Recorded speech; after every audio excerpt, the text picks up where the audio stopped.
sorry, Fluttershy, but I believe Applejack has made the better argument. These vampire fruit bats sound downright dreadful. So let's get to rounding them up so that they don't destroy the rest of my orchard. Fruit bat roundup, fruit bat roundup! Excuse me, but, what if instead of rounding them up, we let them have part of the orchard? Have you lost your pest-loving mind? They're only here because they're hungry. If we built a sanctuary for them, they could have their own apples to enjoy. After a while, they could even help the rest of your orchard. The vampire bats don't eat the seeds of the apples, and when they spit them out, they grow into even more productive apple trees.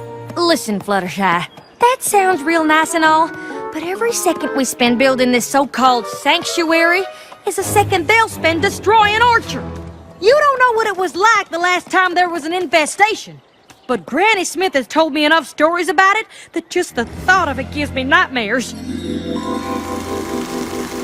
Granny says we lost a huge section of orchard that year.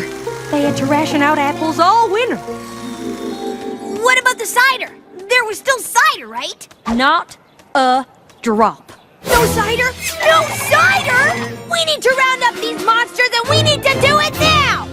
If Granny Smith wasn't with Apple Bloom and Big Mac checking out our produce competition in Appaloosa, she'd be here telling us to do just that. I'm sorry, Fluttershy, but I think Applejack is right.